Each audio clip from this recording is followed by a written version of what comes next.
हम लोग lesson third माँ ईश्वर पेटलिकर के बारे में पूरा डिटेल जानते हैं। तो ये बताया गया था पहले भी कि माँ कहानी के लेखक ईश्वर पेटलिकर जी हैं, जिनका जन्म 9 मई 1916 ईस्वी को पेटलाड के समीप पेटली ग्राम गुजरात में हुआ था और इनकी मृत्यु 22 नवंबर 1983 ईस्वी को हुई थी। ये जो ईश्वर पेटलिकर हैं, माँ कहानी को गुजराती भाषा में लिखे हैं और इसका भाषा रूपांतरण जो है आपका जो किया गया है वो आपका गोपाल दास नागर के द्वारा किया गया है। तो श्री पेटलिकर जो है साहित्य के अतिरिक्त सामाजिक एवं राजनीतिक जीवन में भी बहुत ज़्यादा एक्टिव रहे हैं, सक्रिय रहे हैं। इसकी प्रमुख पात्रा मंगू है, जिसकी उम्र 12 वर्ष है। मंगू की माँ है, मंगू की बड़ी बहन कम्मू है, मंगू के 2 बड़े भाई हैं और मंगू की गांव की एक लड़की है जिसका नाम क्या है, कुसुम है। तो ईश्वर पेटलिकर है, ईश्वर पेटलिकर की एक प्रमुख कहानी है जिसका नाम है खून की सगाई और इसका एक लोकप्रिय उपन्यास है जिसका नाम है काला पानी। इस लेसन में आपको माँ के प्रेम को उस बच्चे के प्रति अधिक होता है जो सबसे छोटा होता है। इससे क्या क्वेश्चन पूछेगा आपका कि मंगू की उम्र कितना है, तो मंगू की उम्र जो है आपका 12 वर्ष है। मंगू की बड़ी बहन का नाम क्या है, तो मंगू की बड़ी बहन का नाम कम्मू है। माँ किस भाषा से ली गई है, तो माँ गुजराती से ली गई है और इसके जो अनुवादक हैं वो गोपाल दास नागर हैं। और पूछेगा कि जो आपका ईश्वर पेटलिकर है जिनका जन्म कब हुआ था, तो 9 मई 1916 ईस्वी को और इनकी मृत्यु 22 नवंबर 1983 ईस्वी को। एक क्वेश्चन पूछता है कि खून की सगाई किसकी रचना है, तो खून की सगाई जो है आपका ईश्वर पेटलिकर की रचना है और इनका जो लोकप्रिय उपन्यास है वो काला पानी है। ये भी पूछ सकता है कि काला पानी किसका प्रमुख उपन्यास है, किसका लोकप्रिय उपन्यास है, तो ये बोल सकते हैं कि ईश्वर पेटलिकर का ये आपका है। और इस लेसन में क्या बताया गया है, तो माँ का प्रेम उस बच्चे के लिए सबसे अधिक होता है जो घर में छोटा होता है। चलिए आगे बढ़ते हैं। तो माँ कहानी की प्रमुख पात्र मंगू है जो जन्म से पागल है, यानी कि जो मंगू है का जन्म से पागल है। मंगू के अलावा जो है उसकी माँ की और 3 संतानें हैं और मंगू का एज पहले ही बताया गया कि मंगू का एज कितना था, 12 वर्ष था। तो मंगू को जो माँ के अलावा 3 संतानें मंगू के अलावा, तो कुल टोटल मंगू की 4 संतानें हैं जिसमें 2 लड़के हैं और 2 लड़कियां हैं। 2 लड़के हैं और क्या है, 2 लड़कियां हैं। मंगू की माँ जो है अस्पताल को गौशाला की उपमा देती है। मंगू की माँ जो है अस्पताल को गौशाला की उपमा देती है ना। और कोई ज्योतिष था जो कहा था कि मंगू अगहन के महीने में क्या हो जाएगी, ठीक हो जाएगी। इसीलिए अगहन का महीना जो था मंगू की माँ के लिए, किसके लिए, तो मंगू की माँ के लिए आराध्य बन गई थी, यानी कि उसी का वो इंतज़ार कर रही थी, है ना।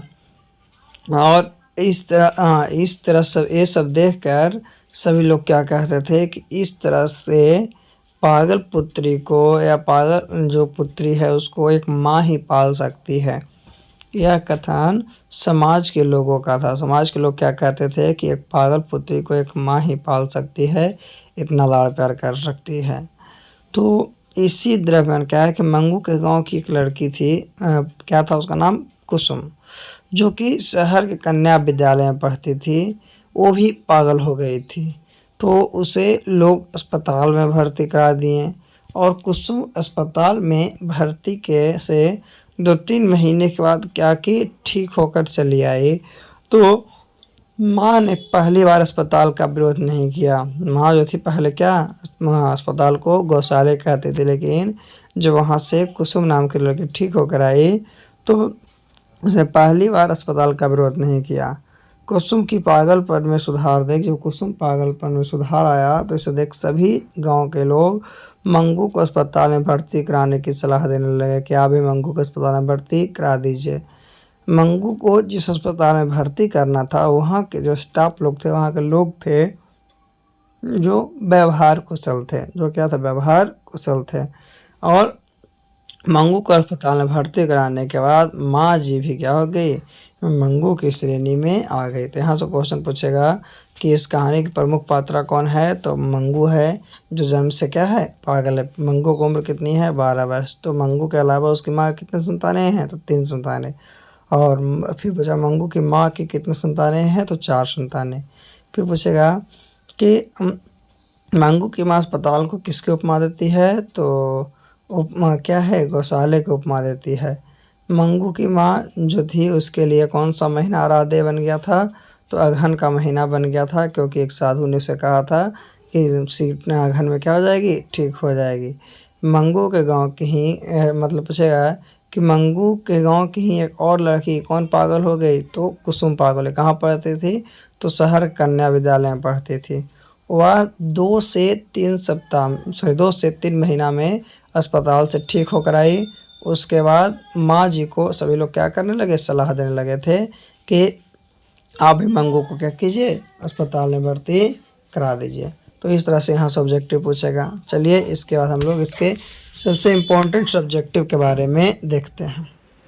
तो सब्जेक्टिव क्वेश्चन में क्या है कि माँ के प्रति माँ और परिवार के मंगू के प्रति माँ और परिवार के अन्य सदस्यों का व्यवहार में जो फर्क था उससे अपने शब्दों में लिखिए। तो मंगू के प्रति माँ जो थी बहुत ही श्रीवयी थी, जो कि पूरी तरह से क्या करती थी, देखभाल करती थी, अच्छे से उसका ख्याल रखती थी। लेकिन जो परिवार के अन्य सदस्य थे वो इतना ज़्यादा नहीं करते, इतना ज़्यादा लाड़ प्यार नहीं करते थे, वो उससे इस तरह का व्यवहार नहीं करते थे। तो अपने शब्दों में थोड़ा सा बड़ा करके लिखना है। फिर माँ मंगू को अस्पताल में क्यों नहीं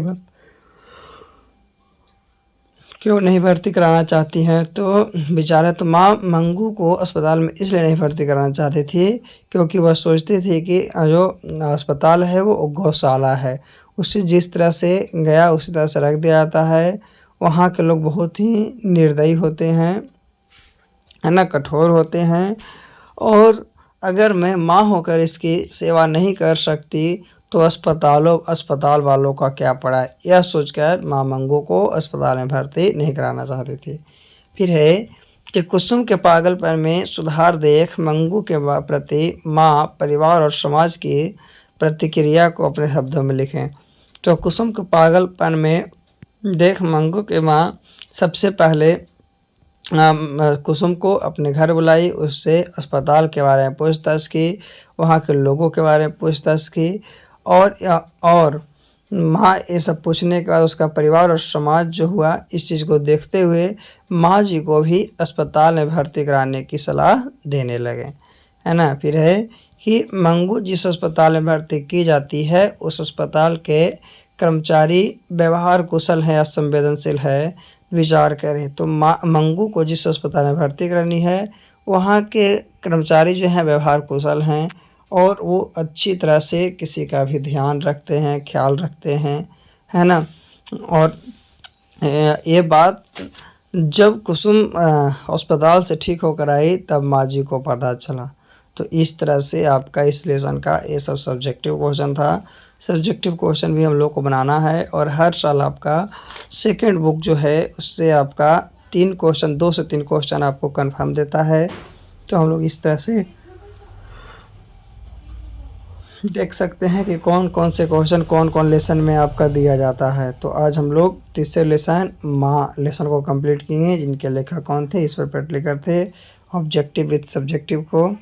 तो अब हम लोग चौथे लेसन की बात करेंगे, जिस लेसन का नाम क्या है, नगर।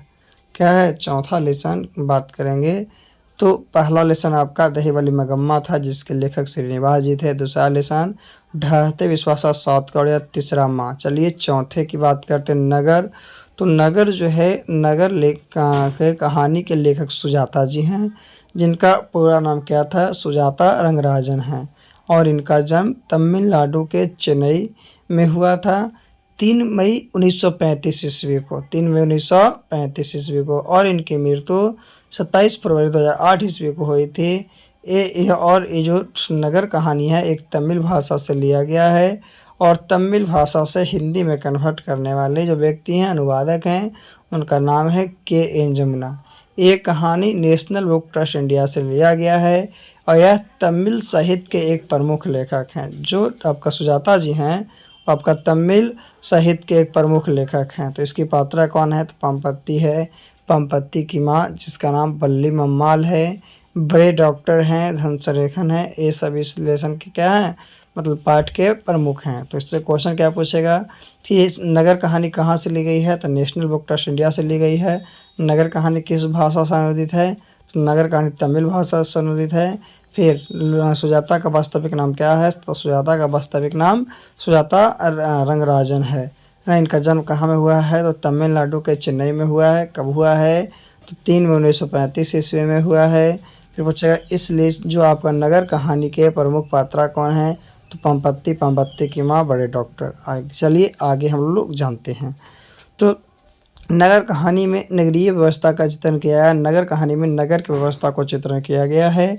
एक रोगी को इलाज के लिए गांव से नगर आता है। एक रोगी जो है इलाज के लिए गांव से कहाँ नगर आता है? मदुरै। कहाँ आता है? मदुरै। मदुरै के एक बड़े अस्पताल में बल्ली मम्माल अपनी लड़की पामपत्ती के साथ बहिरंग विभाग के बरामदे में बैठी प्रतीक्षा कर रहे हैं। मदुरै के एक बड़ा अस्पताल में बल्ली मम्माल जो है अपने लड़की पामपत्ती को लिए हुए बहिरंग विभाग के बरामदे में बैठी प्रतीक्षा कर रही है। ये जो बल्ली मम्माल है एक अनपढ़ पढ़ी लिखी महिला है जो पढ़ना लिखना नहीं जानती है। और बल्ली मम्माल की जो पुत्री है उसका नाम है पामपत्ती, जिसकी आयु 12 वर्ष है। और सबसे पहले उसे क्या था? तो सबसे पहले दिन पामपत्ती को बुखार था। जो बल्ली मम्माल है आपका मुंडा डिप्टी से आई है। कहाँ से? मुंडा डिप्टी गाँव है, वहाँ से आपका क्या आई है? जो लड़की को रियलिटी में मेनिंजाइटिस रोग था। वो पहले दिन तो बुखार था लेकिन उसे क्या था? रोग कौन सा था? तो मेनिंजाइटिस था। पामपत्ती जो थी स्ट्रेचर पर लेटी हुई थी और तेज बुखार के कारण वो बेहोश सी पड़ी थी। पामपत्ती स्ट्रेचर पर लेटी हुई तेज बुखार के कारण बेहोश सी पड़ी थी। बड़े डॉक्टर ने पामपत्ती को तुरंत हॉस्पिटल में भर्ती कराने की सलाह दी। बड़ा जो डॉक्टर था पामपत्ती को तुरंत हॉस्पिटल में भर्ती कराने के लिए सलाह दिया। फिर जैसे ही सलाह दिया तो अम्लराज के पास गए। अम्लराज ने चिट देते हुए बल्ली मम्माल को कहा कि यहाँ से तुम सीधे 48 नंबर कमरे में चली जाना। तो वो पढ़े लिखे नहीं थी, वो भूल गई। तो बल्ली मम्माल का सिर जो था अस्पताल में भूख और विशेष गंध के कारण चकराने लगा। और जब वो एडमिट करने के लिए गई तो कर्मचारियों के द्वारा उसे सुबह 7:30 बजे आने की बात की गई। और यह सुनकर बल्ली मम्माल अपनी बेटी को लेकर अस्पताल से क्या होती है? निकल जाती है। ये जो है आपका कहानी तो कांडवेल के तुलनात्मक व्याकरण में लिखा गया था कि मदुरै जो है कभी पांडित्य लोगों की राजधानी थी। कभी पांडित्य लोगों की राजधानी। तो क्वेश्चन क्या पूछेगा कि बल्ली मम्माल की पुत्री का नाम क्या है? पंपत्ती। तो पंपत्ती की उम्र कितना था? 12 वर्ष। पंपत्ती को पहले दिन क्या था? तो पहले दिन बुखार था। वह कौन विभाग से थी? तो बहिरंग विभाग के बरामदे में थी, है ना। और उस लड़की का नाम क्या था? तो उसका नाम मेनिंजाइटिस था। वह कहाँ से आई थी? मुंडा डिप्टी से आई थी। और तेज बुखार के कारण वह कौन सी अवस्था में थी? तेज बुखार के कारण वह बेहोश सी अवस्था में थी, है ना। फिर है बड़े डॉक्टर ने पंपत्ती को तुरंत क्या करने की सलाह दी? तो तुरंत एडमिट करने की सलाह दी, है ना। अम्लराज ने चिट देते हुए क्या कहा? चिट कौन दिया? अम्लराज दिया। और क्या कहा? 48 नंबर कमरे में चला जाना, वहीं से तुम्हारा पूछताछ लोग करेंगे। बल्ली मम्माल का सिर कैसे चकराने लगा? तो बल्ली मम्माल का सिर भूख और विशेष गंध के कारण चकराने लगा। कर्मचारियों द्वारा कितना बजे बल्ली मम्माल को आने के लिए बोला गया? तो कितना बजे? 7:30 बजे आने के लिए। चलिए, तो बल्ली मम्माल ने मन्नत मांगी क्या कि यदि पामपत्ती ठीक हो जाएगी तो बैदिरन जी के मंदिर जाकर दोनों हाथ में रजगरी भर कर चढ़ाऊँगा। और वहाँ से रिटर्न हो गई, कही कि यहाँ लोग हमें झूठ मूठ डरा दिया, चलो हम जाएंगे, ठीक हो जाएगी तो फिर से। क्योंकि वो क्या थी? एक देवी देवताओं पर विश्वास करने वाली महिला थी। तो चलिए इस लेसन के क्वेश्चन को देखते हैं। क्वेश्चन क्या है? लेखक ने कहानी का शीर्षक नगर क्यों रखा? इसलिए रखा क्योंकि वह गांव से नगर की ओर क्या गई थी? अपने इलाज को कराने के लिए गई थी। कहाँ से? मुंडा डिप्टी से वो गई थी मदुरै, पांडित्य लोगों की राजधानी, इलाज कराने के लिए। पंपत्ती कौन थी? वह शहर से क्यों लाई गई थी? तो पंपत्ती जो थी बल्ली मम्माल की पुत्री थी और वह शहर से इलाज कराने के लिए लाई गई थी। शहर से क्या करने के लिए? इलाज कराने के लिए लाई गई थी। फिर है बड़े डॉक्टर के आदेश के बावजूद बल्ली मम्माल को में भर्ती क्यों नहीं हो पाती है? तो बड़े डॉक्टर के आदेश के बावजूद पंपत्ती अस्पताल में भर्ती नहीं हो पाती है क्योंकि वहाँ पे सीट नहीं था, वार्ड में जगह नहीं थी, जिसके कारण उसे अगले दिन आने के लिए बोल दिया जाता है और वह अस्पताल में भर्ती नहीं हो पाती है।